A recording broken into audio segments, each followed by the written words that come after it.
Avoir des enfants est une condition sine qua non pour être heureux en couple. Mesdames et messieurs, bonjour. C'est bien la cour commune qui démarre ici depuis le studio François-Xavier en Limnoumont. Aujourd'hui, nous allons déconstruire certaines idées reçues et explorer les facettes du bonheur dans un couple sans enfants. Eh bien, le thème de ce jour, c'est le bonheur existe-t-il dans un couple sans enfants? Eh bien, ils ont répondu à notre invitation. Ils sont déjà sur ce plateau. À ma gauche, nous avons Madame Adélaïde Houndé-Konzinsou. Bonjour. Bonjour Madame. Merci d'avoir répondu à notre invitation. Le plaisir est pour moi. D'accord. Vous êtes enseignante socio-anthropologue. Vous êtes communicatrice et spécialiste en genre, n'est-ce pas? Merci. Ok, nous sommes là pour parler des couples. Absolument. Sans enfants. Oui. D'accord.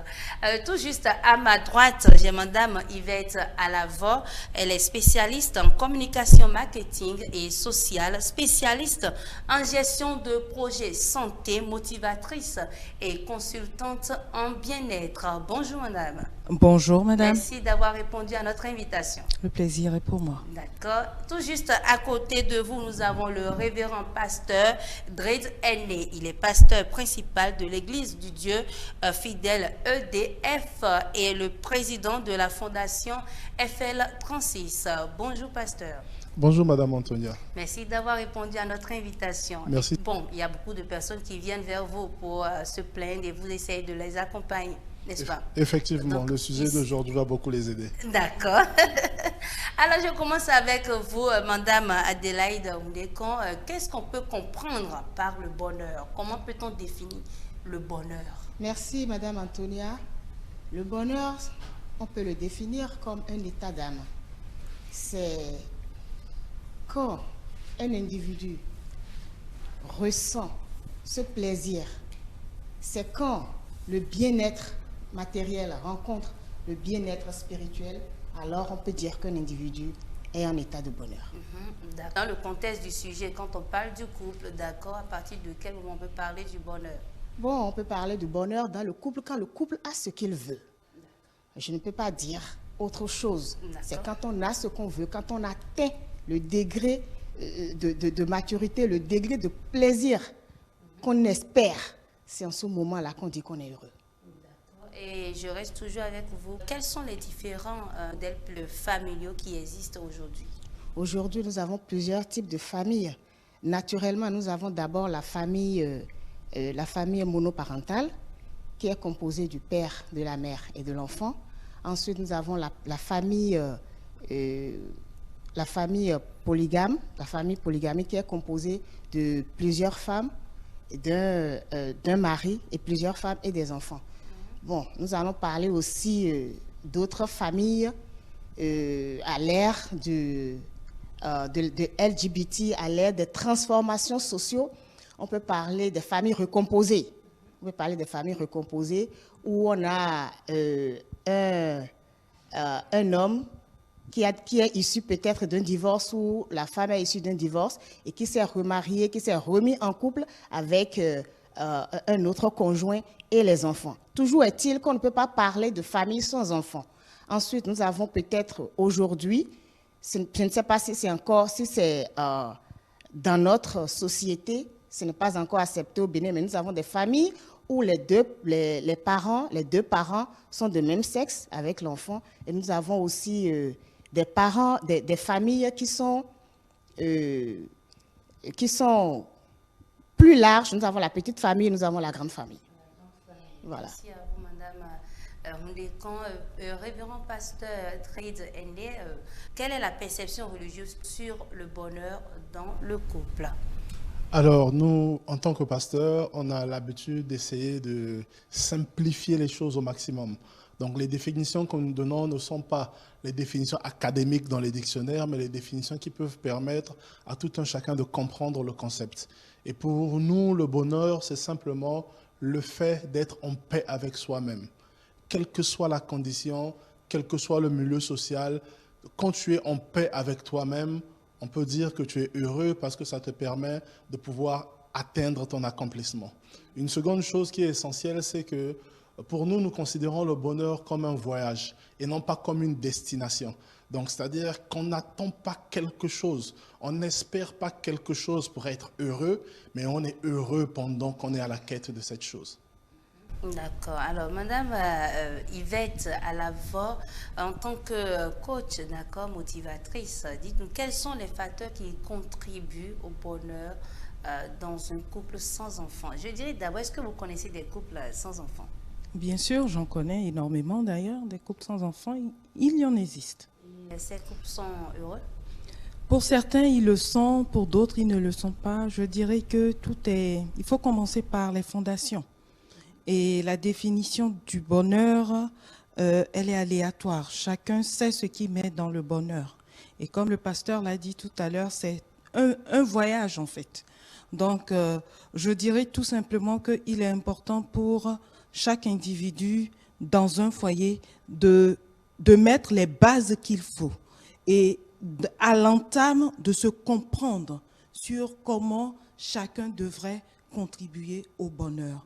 Je donne un exemple aussi simple. Pour atteindre, par exemple, le bonheur dans un foyer, il est important qu'il y ait une communication, qu'on communique. La communication, l'écoute et l'entente peuvent être des facteurs qui favorisent en fait le bonheur dans un couple. Voilà. Madame Adélaïde Ndékan, lorsqu'on parle du bonheur dans un couple sans enfants, les couples sans enfants, il y a plusieurs aspects, d'accord? Il y a des couples qui décident de ne pas avoir d'enfants, il y a des couples qui s'essayent et font tout pour avoir des enfants, mais Dieu ne leur fait pas cette grâce, peut-être compte tenu de certaines situations de la vie, n'est-ce pas? Oui, absolument. Absolument. Avoir des enfants dans un couple peut être un choix. Ça peut être le choix des deux conjoints et ça peut aussi résulter de l'infertilité. De l'infertilité, non pas seulement de la femme, comme on a tendance à le croire dans notre société. Ça peut être aussi dû à l'infertilité de l'homme. Donc, avoir le bonheur sans enfant dépend de la manière dont le couple prend la chose. Si le couple a décidé lui-même de ne pas avoir d'enfants, ce qui est rare dans notre société, comme si nous prenons l'exemple du Bénin, c'est bien rare qu'un couple décide aujourd'hui que des hommes, un homme et une femme se mettent ensemble et se disent on ne va pas avoir d'enfants. C'est très rare. Maintenant, il arrive qu'ils n'ont pas d'enfants. Alors, quand ils n'ont pas d'enfants, ça dépend de la manière dont ils le prennent. Est-ce que pour eux, l'enfant qu'ils n'ont pas, c'est ça qui détermine leur bonheur? Il y a d'autres couples qui parviennent malgré cela, à atteindre cet état, à n'avoir pas de conséquences, de douleurs, je vais dire. Mais il y a d'autres qui vraiment ne prennent pas bien la chose. Alors, si nous devons leur dire, nous devons les aider, leur dire ce qu'il faut faire. Avoir des enfants, ça ne dépend pas du couple. Ils n'ont qu'à avoir de la patience. Ils n'ont qu'à avoir de la résilience. Le couple doit avoir de la résilience, de la patience. Il y a plusieurs moyens aujourd'hui pour se donner ce plaisir-là. Leur bonheur, ils pensent que leur bonheur dépend de l'enfant, il y a plusieurs manières d'avoir des enfants aujourd'hui. On peut adopter les enfants. On peut aussi, de nos jours, il y a aussi la possibilité d'avoir des grossesses in vitro. Maintenant, si ça ne marche pas, alors on est résilient et on sait que chacun a son fardeau sur la terre. Et le couple doit pouvoir se mettre ensemble, se souder, s'aimer davantage. Encore que ce n'est pas nécessairement avoir l'enfant qui donne le bonheur. Il y a beaucoup d'autres choses qui peuvent leur donner le bonheur. L'essentiel, c'est que le couple, les deux s'entendent. L'essentiel, c'est qu'ils se soudent. L'essentiel, c'est qu'il y ait l'amour entre eux. Comme Mme Alavo l'a dit tout à l'heure, que leur base soit la communion, la communication. Et qu'ils ne se disent pas que leur bonheur dépend de l'enfant. Et ce faisant, l'enfant peut venir. Nous avons vu des couples qui ont passé des années dans l'amour, dans la résilience, et qui, par finir, ont l'enfant. D'autant si l'enfant est leur bonheur, est la source de leur bonheur.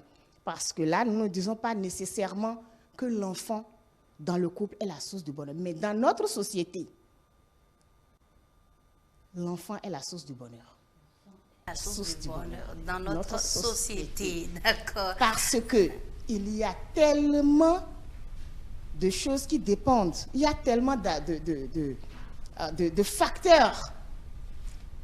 Quand la femme, quand le couple ne donne pas d'enfants, ou bien quand la femme va en mariage, quelques années après, 1 an, 2 ans, 3 ans après, quand on n'entend pas la bonne nouvelle, c'est la belle famille qui se met dans le dos de la femme pour dire, mais qu'est-ce qui se passe? Depuis là, on attend la bonne nouvelle, on ne l'a pas. Ta femme a quel problème? On s'en prend directement à la femme, oubliant que ça peut être la faute de l'homme. Parce qu'on se dit que l'enfant est la continuité du clan. L'enfant est la continuité de la tribu. L'enfant est la continuité de la société. Sans l'enfant, la femme est considérée comme un arbre qui ne porte pas de fruits. Sans enfant, la femme n'a pas de valeur, n'a pas de statut. Quand une femme dans une société, dans une famille, donne un enfant, on la considère. Mais celle qui n'a pas d'enfant, on ne la considère pas autant que celle qui n'a pas d'enfant. Et il y a des expressions qui expriment bien cela. On dit vidoler chez nous. L'enfant est le fruit de l'amour. L'enfant est le fruit de l'entente. Et l'autre chantait, était où il est, au vie où il est. C'est Stan Toron qui le disait, paix à son âme. Donc, il y a ces expressions-là qui témoignent de la valeur de l'enfant dans notre société. On dit que l'enfant est ce que le père ne peut pas faire, ce que la mère ne peut pas faire, l'enfant peut le faire. Donc, c'est un espoir. C'est un espoir pour la famille, c'est un espoir pour le clan, c'est un espoir pour la société. Pasteur Trade Aîné, vous avez souvent, il y a des couples qui viennent souvent vers vous pour se confier à vous. Peut-être juste après le mariage, ce qu'on souhaite le plus, c'est d'avoir beaucoup d'enfants, le souhait que beaucoup de personnes disent à l'endroit de ces couples. Et vous avez ces couples qui viennent vers vous pour se plaindre, soit c'est la femme ou l'homme, soit c'est les deux qui viennent dire, bon, depuis un bon moment, on n'arrive pas à avoir d'enfants. Et comment vous arrivez à gérer cela? Alors, la question de avoir un enfant ou ne pas avoir un enfant dans le couple, c'est quelque chose de délicat, comme vous l'avez dit. C'est délicat à deux sens. D'abord, en tant que couple, vous deux, lorsque nous disons enfant dans le couple c'est d'abord deux personnes. Donc, normalement, on doit être heureux dans le couple. Deux personnes. Pour nous tous, pour la majorité, on se marie avant de faire des enfants. Donc, ça veut dire qu'il y a un moment où vous êtes deux et vous êtes heureux. Maintenant, quelque temps après, les enfants ne viennent pas. Et il y a cette question de pression sociale autour de nous qui nous incite, qui nous influence. Alors, la pression sociale, parlons-en. Aujourd'hui, en Afrique, comme on a dit tout à l'heure, c'est difficile de voir un couple qui n'a pas d'enfants. La famille se dit, qu'est-ce qui se passe, ainsi de suite. Mais dans la même sociologie dans laquelle nous sommes, c'est conçu et ça se comprend que lorsque vous avez un fils qui a accepté de servir Dieu en tant que prêtre, vous êtes sûr qu'il ne fera pas d'enfant. Donc cette même famille qui accepte qu'un enfant, qu'un garçon puisse ne pas avoir d'enfant, refuse qu'un couple puisse ne pas avoir d'enfant. Ça veut dire que c'est simplement un travail qui n'est pas fait, qui doit être fait pour que le couple se sente bien, se sente à l'aise. J'ai dit au début, le bonheur c'est quoi? Le bonheur c'est être en paix avec soi-même. Alors la question que je vais vous poser, elle est simple. Est-ce que nous tous qui sommes là, nous n'avons pas quelque chose qui nous manque? Personne ne peut dire qu'il vit sur la terre sans quelque chose qui lui manque. J'ai besoin d'une maison, j'ai besoin d'avoir ma propre maison. Je n'ai pas ma maison, ça crée une frustration quelque part. J'ai besoin d'avoir une voiture, je n'ai pas ma voiture, ça crée une frustration quelque part. Toute proportion gardée, je n'ai pas d'enfant, ça crée aussi une frustration quelque part. Donc il suffit simplement, et c'est le travail que nous faisons, que nous accompagnions les gens à reconstruire leur identité. Parce que, en réalité, quand je me définis en tant que parent, et que je n'ai pas la possibilité d'être parent, ça crée une frustration en moi. Et les couples sans enfants dont on parle, il y a 3 catégories. La première catégorie, c'est, comme on a dit tout à l'heure, ceux qui ont décidé de ne pas avoir d'enfants. Dans la Bible, on a des apôtres qui ont créé des familles, et il y a des apôtres qui ont fait le choix de ne pas avoir d'enfants. Comme l'apôtre Pierre, comme l'apôtre Paul plutôt, il encourage même à ce que les gens ne créent pas de famille pour se consacrer à Dieu. Et il y a des gens aujourd'hui, un peu moins dans notre société évidemment, mais dans d'autres sociétés, il y a des gens qui font le choix de ne pas faire d'enfants. Et ils sont heureux, en paix avec leur choix. Maintenant, pour ceux qui veulent avoir d'enfants, on a deux possibilités. La première possibilité, c'est ceux qui savent de façon consciente qu'ils ont des difficultés biologiques, certaines avérées, à ne pas avoir d'enfants. Et ceux-là sont un peu résignés, comme on le dit. Donc, ils ont besoin d'être accompagnés pour gérer cette résignation afin d'être heureux. Il y a d'autres qui n'ont aucun problème biologique, mais ne comprennent pas pourquoi l'enfant ne vient pas. Et si vous ne comprenez pas pourquoi l'enfant ne vient pas, là également, il y a un type d'accompagnement particulier qu'il faudrait avoir, qu'on les accompagne afin qu'ils soient en paix avec eux-mêmes, qu'ils reconstruisent leur identité pour que dans le processus, qu'ils soient heureux. Parce que je dis toujours, et je pense que c'est une notion importante, le bonheur, c'est un processus. Aujourd'hui, il y a quelque chose qui m'a toujours frappé, enfin je vais dire... Une fois, ça m'a frappé, j'en ai gardé une vraie leçon. Je partais sur Onatitengo et puis après, on se retrouve sur la route. Là, il y a des villages où vous sentez vraiment que c'est des villages reculés. Et vous voyez des gens, des enfants, en train de s'amuser dans la boue, en train de rire aux éclats. Ils sont hyper heureux. Mais pourtant, ils n'ont pas de PlayStation, ils ne vont peut-être pas à l'école, ils n'ont pas ceci, ils n'ont pas cela. Mais ils sont hyper heureux. Pourquoi? Parce que dans leur identité, ils se construisent comme ça et ils vivent heureux en attendant d'obtenir autre chose. Et c'est le travail que nous faisons avec les couples qui viennent nous voir. On les accompagne à être heureux tout de suite en attendant d'obtenir par la grâce de Dieu ce qu'ils attendent. D'accord. Vous aviez dit tout à l'heure qu'à travers la Bible, il y a certains apôtres qui ont décidé de ne pas avoir des enfants. Aujourd'hui, un couple qui décide de ne pas avoir des enfants, est-ce un péché? Absolument pas. Vraiment? Absolument pas. Quand vous décidez de ne pas avoir d'enfants, c'est votre choix personnel. Ce n'est absolument pas un péché. Ce n'est pas un péché. D'accord. Merci beaucoup. N'est-ce pas? Il y a bien posé. Oui, la question a été bien posée. Aujourd'hui, dans notre société, un couple qui décide de ne pas avoir d'enfants, c'est vrai que dans l'église, vu du point religieux, ce n'est pas un péché, mais dans la société, c'est un péché. C'est un péché parce que quand on se met ensemble, c'est pour avoir des enfants chez nous, oui, particulièrement au Bénin. Et le couple qui n'a pas d'enfants, il ne sera pas considéré dans la société. Mais on va dire que ce sont des paresseux, parce qu'ils ne veulent pas subir ce qu'il y a derrière l'enfant. Parce qu'avoir un enfant, c'est quoi? C'est des responsabilités, c'est accepter le sacrifice, c'est accepter le prolongement de soi. C'est mourir pour vivre, pour laisser vivre la vie. Oui, justement, ce que vous dites est vraiment important et crucial. Lorsqu'on accepte cette pression de la société qui dit que si vous n'avez pas d'enfants, ça veut dire que c'est un péché, ce n'est pas normal, on culpabilise ceux qui n'arrivent pas à avoir d'enfants. Oui. Parce qu'ils sont nombreux. Moi, je connais des couples qui, on va dire, qui le vivent très mal. Parce qu'ils veulent un enfant, ils n'arrivent pas à en avoir et on les accuse de ne pas en avoir. Oui. Et des fois, ça va jusqu'au suicide. Pour ne pas dire que, bon, dans la majorité des cas, le couple finit par se disloquer, mais il y a des cas extrêmes où ça va jusqu'au suicide. Pourquoi? Parce qu'on accepte cette pression familiale, pression de l'extérieur. Mais pourtant, quand je crée une famille, moi, mon épouse, on est deux dans la maison, je n'accepterai pas que quelqu'un à l'extérieur vienne me dire comment je dois éduquer mes enfants, quelqu'un à l'extérieur doit me dire quelles sont les décisions que je dois prendre pour mon couple. Donc, en même temps, on nous dit que quand vous vous mariez, vous devez quitter la maison familiale. C'est une manière de dire que les gens ne doivent pas s'immiscer dans votre couple. Mais en même temps, vous acceptez que les gens puissent s'immiscer dans votre couple parce que vous n'avez pas d'enfant en vous disant que ce n'est pas normal. Je le redis, ce n'est pas un péché si un couple décide de ne pas avoir d'enfant.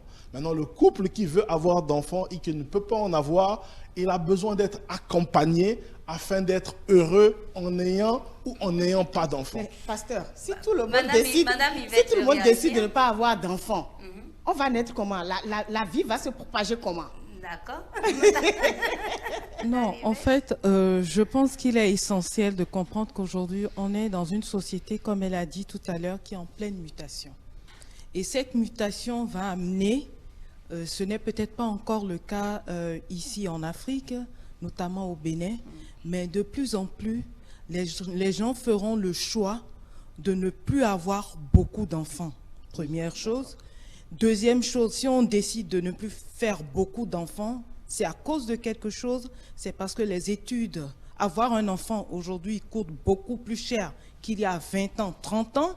Une société en pleine mutation, ça va les amener à faire de moins en moins d'enfants. On a parlé de bonheur. Je me rappelle pour une histoire assez simple, il y a un couple qui disait que non, je ne voudrais pas avoir le 3e enfant, tout simplement parce que je préfère, après ces 2 enfants-là, je veux vivre ma vie avec ma femme une fois que les enfants seront à l'extérieur. Mais malheureusement, après la quarantaine, ils ont fait un 3e enfant. Ce qui a fait qu'ils ont revu complètement les ressources de la famille. Ce qui fait que le bonheur auquel il aspirait, un meilleur bonheur auquel il aspirait après la quarantaine, n'est plus effectif. Donc, juste pour vous dire qu'on aura beau dire la pression sociale, c'est vrai, le pasteur a dit que ce n'est pas un péché, mais on est dans une société où de plus en plus, les couples font moins d'enfants. Et aujourd'hui, j'étais en train de regarder un peu les chiffres sur Internet, sur les ménages, par exemple. Est-ce que vous vous rendez compte qu'à l'intérieur du pays, nous avons des ménages de moins de 5 personnes. Et il y en a de plus en plus. La moyenne, c'est 5. Donc, juste pour vous dire que de plus en plus, ce que vous êtes en train de dire, les gens vont finir par comprendre qu'à un moment donné, ne pas avoir un enfant dans un couple n'est plus forcément un péché parce qu'ils auront fait le choix de soit ne pas faire du tout d'enfant ou d'en faire un peu parce que faire un enfant aujourd'hui coûte cher et demain, il va coûter de plus en plus cher. Oui, mais c'est parce que ça coûte cher que nous n'allons pas avoir, les couples ne feront pas d'enfants. Je vous assure que, comme monsieur a dit, le pasteur a dit tout à l'heure, la pression sociale, vous ne pouviez pas savoir à tel point elle est. Bon, nous sommes des citadins, oui. Et je suis en train de parler beaucoup plus pour ce genre de personnes. Mais je suis en même temps en train de dire que c'est en train de gagner les familles. En fait, quand on décide à un moment donné de la vie d'une société de faire moins d'enfants, c'est à cause de quelque chose en fait. Et cela, si le problème n'est pas réglé, il va persister.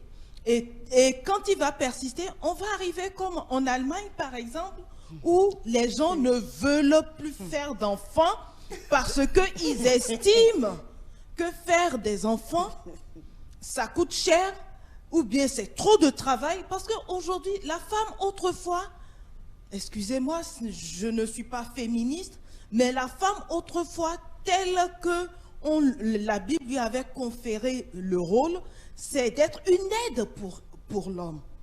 Être une aide pour l'homme, c'est que l'homme, à un moment donné, est là et elle lui apporte, elle comble quelque chose. Mais aujourd'hui, la femme, surtout dans nos sociétés de plus en plus modernes, si je peux ainsi m'exprimer, la femme joue le rôle de l'homme. On est obligé d'aller chercher l'argent au même titre que les hommes. Et qui sont ceux-là qui en pâtissent? Ce sont nos enfants. Nous avons de moins en moins de temps pour nos enfants. Et avoir de moins en moins de temps pour nos enfants va nous conduire certainement à un moment donné, je ne dis pas que ce sera de notre génération, à faire ce choix-là. Et ne plus avoir d'enfants. Et donc, comme madame disait que dans les sociétés africaines, ne pas faire le choix de ne pas avoir d'enfants, ce n'est pas bien. C'est vrai que ce n'est pas bien. Mais je dis et je persiste, à un moment donné, nous sommes dans une société où les gens feront de moins en moins d'enfants et avoir le bonheur dans un couple sans enfant deviendra naturellement normal parce qu'on aura défini sa propre définition du bonheur. Parce qu'en réalité, c'est vrai, Dieu a dit, il n'est pas bien que l'homme soit seul. Et lui a fait une femme. Mais si, à deux, on décide d'être heureux, on est heureux. Maintenant, on pourrait faire fi de qu'en dira-t-on. En fait, le bonheur, c'est moi, c'est mon couple, nous définissons notre notion de bonheur. L'essentiel, c'est que on soit en harmonie avec soi-même, avec l'esprit, l'âme, et que le tout nous confère ce bonheur. Vous n'êtes pas sans savoir que nous vivons dans une société. Et notre culture. Et notre culture. Nous devons tenir compte. Ce qu'on est en train de dire, c'est la réalité sociale. Nous ne sommes pas responsables de cette société. Nous ne sommes pas responsables. Et cette pression sociale, je vous dis que cette pression sociale ira de plus en plus grandissant. Et ça va faire que on pourrait avoir simplement le bonheur à deux. En fait, est-ce que c'est vraiment possible d'avoir moi, en fait, le bonheur pour moi, ça commence par ce que tu donnes à l'autre. Oui, mais quel genre de le bonheur, quand tu donnes, et vice-versa, quand chacun on donne autant que l'autre, je vous assure qu'à un moment donné, avoir un enfant, pasteur, excusez-moi, avoir un enfant peut être un problème. Je crois que je vais recentrer le débat. Merci. Je crois que ce qui est important, c'est de se dire, avoir un enfant, c'est l'idéal. Parce que la société doit progresser, la société doit évoluer. Si nous nous disons, laissez-moi parler, si nous nous disons que nous avons le choix de ne pas avoir d'enfants, ce n'est pas le pasteur qui va me dire que nous sommes en train de vivre, de respecter la loi de Dieu. Quand Dieu a créé l'homme et la femme, qu'est-ce qu'il lui a dit?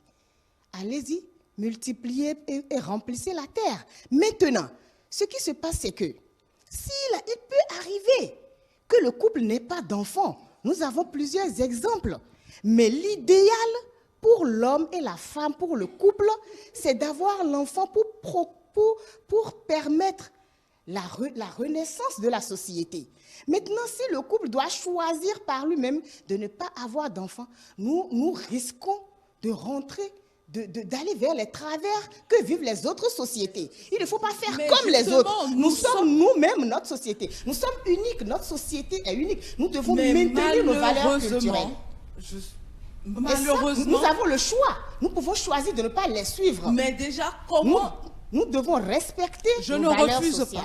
Mais comment déjà éduquons-nous nos filles? L'éducation est autre chose. Avoir l'enfant est autre chose. Ça, c'est un autre débat. Il y a des couples, excusez-moi, il y a des couples qui désirent bien avoir des enfants, qui n'en ont pas. Oui, ça, c'est un autre problème. Ça, c'est un aspect. Maintenant, je pense qu'on va se pencher beaucoup plus sur cet aspect. Mais ceux qui désirent disent non, je ne veux pas avoir d'enfants. Quel genre de société aurons-nous demain?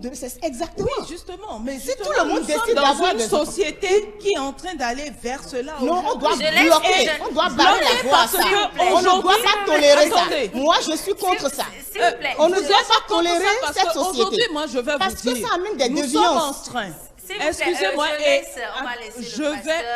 je vais m'en arrêter là. Aujourd'hui, avec le phénomène de l'autonomisation de la femme qui n'est pas approprié comme il se doit, en tenant compte des réalités africaines, nous sommes en train de former des filles, d'éduquer des filles qui demain justement diront que je ne veux pas avoir d'enfants, je préfère rester avec mon homme. Justement, dans cette autonomisation, on fait des erreurs. Il faut montrer à la jeune fille que de ne pas oublier son premier rôle. Pasteur Dries, votre avis sur la question. Là, maintenant, ça devient tellement houleux. Oui, parce que justement, j'ai l'impression qu'il y a deux questions. D'accord. La première question, c'est est-ce qu'on a le droit de dire qu'on ne veut pas d'enfants?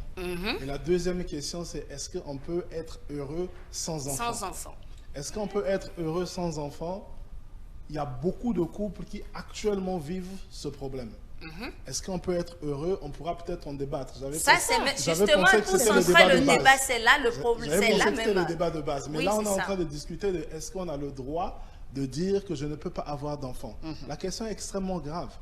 extrêmement grave parce que vous dites que les gens, la société doit nous dicter qu'est-ce que nous devons faire. Absolument. Sous d'autres cieux, nous En avons... tant que sociologue, je Oui, peux en le tant dire. que sociologue, ça veut dire que vous acceptez Mais que sous d'autres cieux, c'est- qu'il y ait des politiques de stérilisation, non, parce que ça attention, existe des je n'ai pas politiques de parlé stérilisation politique. pour Nous empêcher parlons- les nous gens de parlons ne pas des avoir valeurs d'enfants. sociales, pas des valeurs politiques. Non, c'est exactement la Non, même chose. non, c'est pas la même chose. Si je ne suis veux désolée, pas, c'est pas la même chose. Je ne veux pas. La politique de stérilisation est différente Elle des est- valeurs sociales, Les des valeurs so- endogènes. Les valeurs sociales, Nous les sommes valeurs endogènes endogènes. sont définies par qui? Elles sont C'est- définies par qui? C'est toute la société, ce n'est pas la politique. La société, c'est qui? Attention, nous ne parlons pas de C'est là politique. le problème. La société, c'est qui?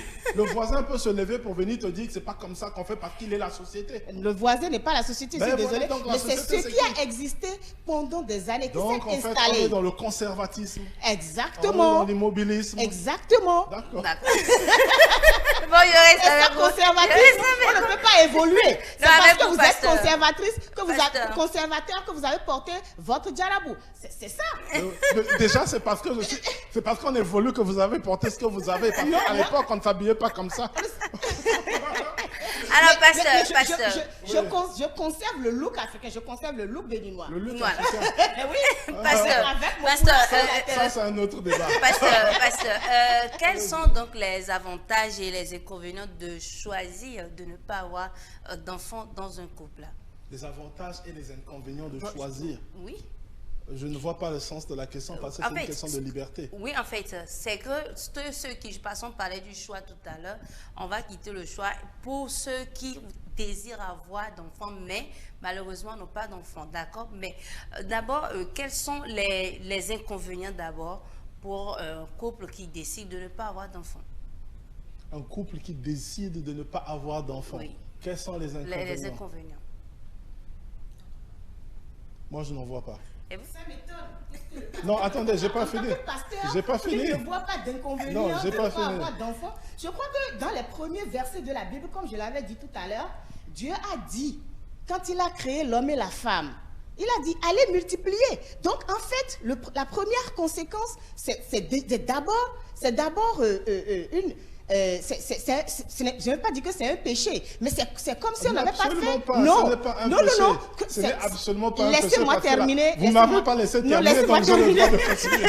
La même Bible dit, j'exhorte à ceux qui veulent se consacrer à Dieu sans avoir d'enfants de le faire. C'est la même Bible. Et c'est dans le Nouveau Testament. Ce que vous dites, c'est dans l'Ancien Testament. Mais le Et couple, la Bible est-ce que est un le couple tout. a choisi Donc, de chacun se a consacrer une- à Dieu? C'est la question qu'il faut se poser. Le consacrer je à Dieu, c'est le décide- prêtre, c'est le si on a pasteur, c'est le décidé- diacre. Si on a décidé d'être ensemble et de ne pas avoir d'enfants, de choix personnel, c'est une question de liberté. Ce n'est absolument pas un péché et la société n'a pas à venir s'immiscer dans ma liberté parce que c'est une question essentielle. Maintenant, quand on décide de laisser les autres s'immiscer dans notre vie, de nous imposer leurs valeurs, leur société, leurs idées, c'est aussi notre liberté d'accepter. Il y a quelqu'un qui disait un jour, lorsque vous me donnez des conseils, c'est un conseil que vous me donnez, vous ne m'obligez pas à suivre votre conseil, sinon vous devenez mon patron. D'accord. Maintenant, il y a...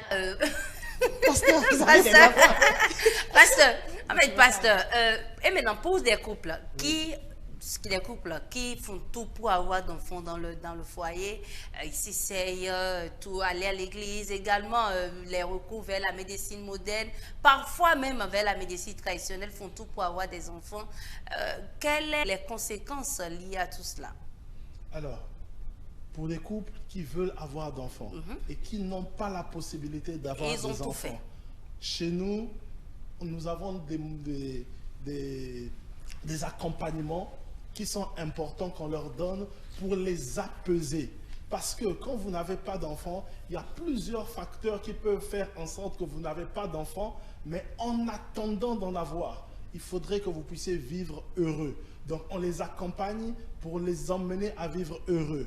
Pour ceux qui pensent qu'in fine, ils n'auront pas d'enfants, ce à quoi moi je ne crois pas vraiment parce que je crois à la grâce de Dieu et j'ai vu des choses se faire où le Seigneur est intervenu, même après la ménopause, des gens ont eu des enfants. Moi, j'y crois. Mais le plus grand danger, malheureusement, que nous avons, ce sont lorsque nous avons des couples qui viennent vers nous parce qu'ils veulent avoir d'enfants et non pas parce qu'ils cherchent Dieu. Parce que si tu veux que le Seigneur te donne un enfant, tu dois chercher Dieu d'abord avant de chercher l'enfant. Mais malheureusement, il y a des gens qui viennent vers nous, ils utilisent le prétexte de Dieu pour chercher l'enfant et c'est là où c'est un peu dispendieux. Et vous, Madame Yvette, là-bas, oui, pour ces couples qui désirent avoir des enfants et font tout mais n'y arrivent pas, qu'avez-vous à dire alors, moi? Moi, je pense que c'est tout un processus. Et comme la Bible déclare, elle dit que Dieu fait toutes choses bonnes en son temps.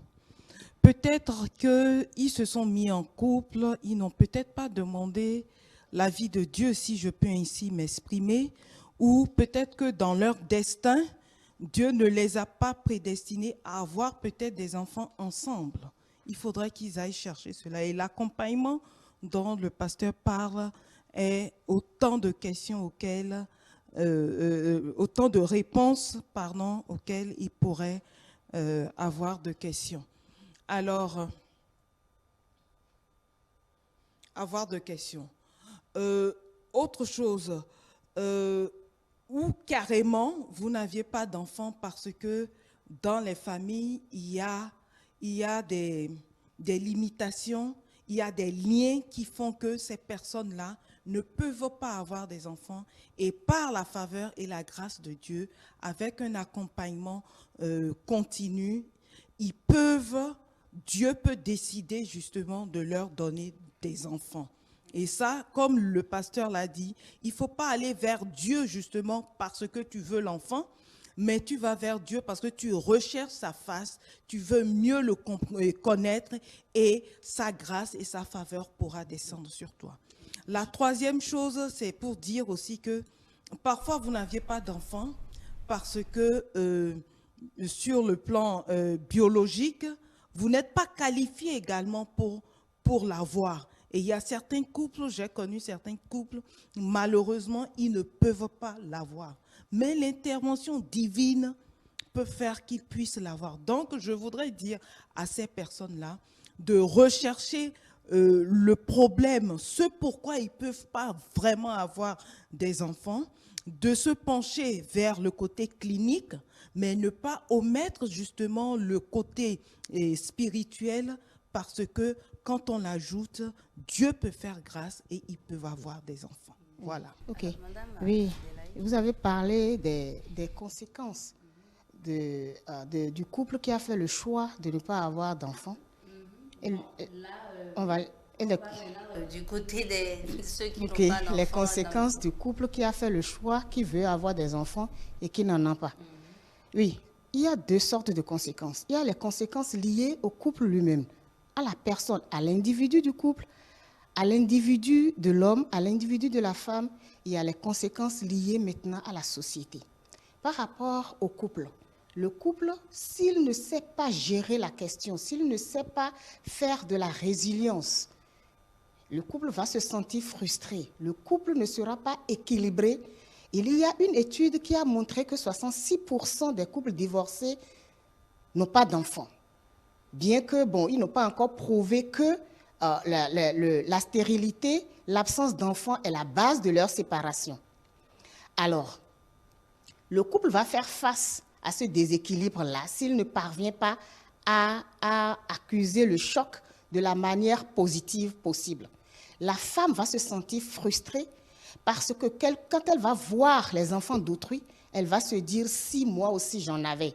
Et quand un enfant d'autrui ne va pas, même si elle adopte ou elle a les enfants de ses frères ou de ses sœurs, si elle les voit, elle ne sera pas contente quand ils vont mal se comporter envers elle parce qu'elle va se dire, laissez-moi terminer s'il vous plaît, elle va se dire si moi-même j'avais mon enfant. C'est ce qui peut arriver, ce qui peut arriver. Je n'ai pas dit que c'est toujours ce qui arrive. L'homme peut se sentir diminué s'il n'a pas d'enfant. Il va se dire tout ce que je fais, qui va en hériter? À qui je laisse tout mon héritage, à qui je le laisse? Alors maintenant, dans la société, le couple qui n'a pas d'enfant n'est pas toujours bien vu. Nous ne sommes pas encore arrivés à ce niveau où on se dit, on accepte facilement dans nos sociétés les couples qui n'ont pas d'enfants. Même si on rit avec eux, même si on est d'accord avec eux sur certains points, mais au fond, on va toujours les critiquer. Depuis là, pourquoi ils n'ont pas d'enfants? Et on va s'apitoyer sur leur sort. Voilà les conséquences qui risquent de arriver. Maintenant, on a parlé des conséquences, il y a des solutions, il y a des manières de vivre. Comme le pasteur l'a dit, ces couples-là, parce qu'ils n'ont pas décidé, ce n'est pas leur propre volonté, alors la société les accompagne facilement. Mais quand c'est leur volonté, je ne suis pas sûre que la société, notre culture va les accompagner facilement si ce n'est pas leur volonté. Si ce n'est pas leur volonté, on va dire, bon, il y a des plantes médicinales, il y a la tradition qui leur permet, on va les aider sur le plan médicinal de la médecine traditionnelle. La famille, les voisins vont les aider sur le plan de la médecine moderne. Les pasteurs vont les aider sur le plan, sur le plan spirituel et psychologique. Et avec la prière, avec la résilience, avec tout l'arsenal moral qu'il y aura autour d'eux, ils vont s'en sortir, ils vont supporter. Et comme le pasteur l'a dit tout à l'heure, il y a des couples qui pendant des années se sont unis, sont restés ensemble malgré leur stérilité, qui ont pu concevoir. Mais si malgré tout, le couple n'a pas pu concevoir, ce n'est pas la fin du monde. C'est là que je viens en venir. Ce n'est pas la fin du monde. Parce que personne ne peut faire ton bonheur à part toi-même. Si vous avez essayé, si le couple a essayé d'avoir des enfants et qu'il n'y arrive pas, ça veut dire peut-être que ce n'est pas là que se trouve leur bonheur. Le bonheur dépend de beaucoup de choses. Il y a des femmes qui n'ont pas d'enfants, mais qui ont pu utiliser leur temps, leur talent, leur potentialité pour s'élever. C'est l'occasion pour elles d'évoluer, d'avoir un bon statut social, d'avoir une bonne évolution économique. Il y a des stars, il y a des femmes qui impactent la société qui n'ont pas d'enfants. Donc, en fait, la question, c'est que ne pas avoir d'enfants n'est pas un problème. C'est là que nous devons... Ce n'est pas un problème. Voilà. Madame Yvette Alavo, comment les couples sans enfants peuvent-ils construire un projet de vie épanouissant et durable? Comment ils peuvent le construire, oui, un projet de vie épanouissant. Moi, je pense et durable. Ça commence, je reviens, ça commence par la base. Nous n'avons pas d'enfants et on se dit qu'on saura comment se combler mutuellement pour ne pas sentir déjà ce vide-là. Et pour cela, ce sont les sorties. Il faut beaucoup sortir ensemble, il faut faire beaucoup de choses ensemble.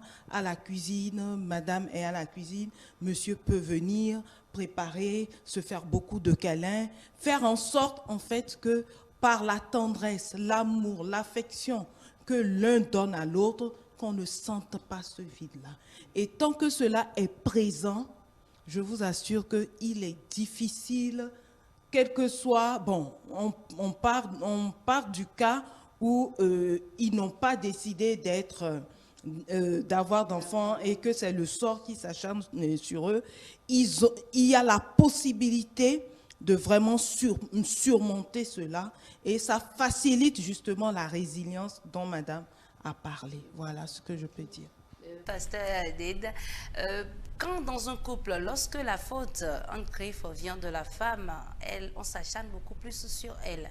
Mais quand la faute vient de l'homme, on demande à la femme de comprendre, d'être tolérante. Déjà, je suis surpris que vous appelez ça une faute, parce que ne pas pouvoir faire un enfant, je ne pense pas que ça soit une faute. Bon, c'est la société. C'est le regard de la société en fait. De la société. C'est le regard de la société. Donc dans un couple, lorsque la femme n'arrive pas à avoir d'enfants, on sait par les analyses et autres sur le plan médical, on sait que c'est la femme, la faute vient de la femme. On dit bon, out, la femme, elle ne doit pas rester. Mais quand ça vient de l'homme, on dit que oui, bon, la femme, tu as l'obligation d'accompagner ton homme, tu dois rester là. Non, je laisse le pasteur. Alors, déjà, je pense que dans un premier temps, ça nous ramène justement à la fameuse pression sociale, à la société, ainsi de suite. Mais là, pour le coup, la société n'a peut-être pas tort. La pression sociale n'a peut-être pas tort parce que nous savons que les problèmes de fertilité, ça peut être l'homme, ça peut être la femme, parce que nous avons fait de la médecine, nous avons compris de la biologie, mais le commun des mortels, il voit que c'est la femme qui porte la grossesse. Donc, quand la grossesse ne vient pas, il se dit que ça doit être la femme. Mais là encore, ça revient au débat qu'on avait tout à l'heure, c'est-à-dire que nous, dans un couple, dans notre couple, quelles sont les limites que nous avons définies? Quelles sont les valeurs que nous avons définies? Est-ce que je peux laisser ma mère venir importuner ma femme parce qu'elle n'a pas d'enfant? Ça dépend de la liberté que je laisse à ma mère dans ma maison. Je reviens sur la question de tout à l'heure, quand on dit « nous n'avons pas d'enfants », qu'est-ce que nous allons laisser à la société? Mais en réalité, c'est parce que qu'est-ce que je veux faire de mon héritage? Tout ce que j'ai construit, qu'est-ce que je veux en faire? C'est parce que je me projette en tant que parent. J'ai construit mon identité autour du fait que je suis parent, donc je dois pouvoir laisser ce qui est tout à fait normal. Ce qui est tout à fait normal. Mais des fois, lorsque nous avons des couples qui n'ont pas la foi nécessaire pour croire que l'enfant viendra et qu'on doit les accompagner, on essaie de reconstruire leur identité en fonction de leur but de vie, de leur projet de vie. Je prends par exemple quelqu'un qui a pour objet de pouvoir faire une ONG où il veut aider des enfants, ainsi de suite. Si tel est son projet de vie, on va l'accompagner pour reconstruire son idée, son identité autour de ce projet, ce qui fait qu'il ne va plus se projeter vers ses enfants, mais il va se projeter vers la société, vers les enfants et les autres. Et ça va lui apporter un bonheur certain. C'est tout à fait. Je vais d'abord vers vous, Madame Adélaïde. Comment peut-on aider les couples à faire face aux jugements et aux attentes de la société concernant la parentalité? Merci beaucoup pour la question. Là, nous y voilà. Nous allons maintenant aux solutions. Quand le couple se retrouve face à cette situation difficile à gérer, parce que c'est très difficile à gérer quand le couple cherche des enfants, quand le couple a le désir d'avoir une progéniture et qu'il n'en a pas. Alors, comment va-t-il faire face à cela? Comme je l'avais dit tout à l'heure, il y a la résilience. Il faut s'aimer, parce que vous ne vous êtes pas mis ensemble sur la base de l'enfant. C'est parce que vous vous aimez, c'est parce que vous sentez une attirance l'un pour l'autre que vous êtes... Effectivement, mais s'il n'y a pas de fruits, qu'est-ce que vous allez faire? Vous n'allez pas vous tuer à cause de ça. Vous n'allez pas vous suicider à cause de ça. Vous avez cherché, vous n'avez pas trouvé. Vous ne fabriquez pas les enfants vous-même. Vous retrouvez avec les enfants. Encore que, bon, la médecine a évolué et on peut transplanter les ovules. Mais si vous devez aller vers cette solution et que vous en avez les moyens, allez-y, vous êtes libre de le faire. Mais si vous avez tout fait et que ça ne marche pas, ça veut dire que votre bonheur est ailleurs. Votre bonheur est peut-être dans la transplantation de votre situation, de votre énergie, de votre amour à d'autres enfants. Le pasteur parlait tout à l'heure des orphelins. Vous pouvez en adopter si vous le voulez. Encore que la loi aujourd'hui, la loi béninoise au Bénin permet l'adoption et ça se facilite de jour en jour. Vous pouvez en adopter. Il y a beaucoup d'enfants, beaucoup de femmes, beaucoup d'enfants qui sont abandonnés. Pas plus tard que la semaine passée, j'ai eu à faire face à cette situation d'une femme qui a un couple qui a eu des enfants, qui a eu un enfant, un bébé, mais le couple n'était pas bien portant.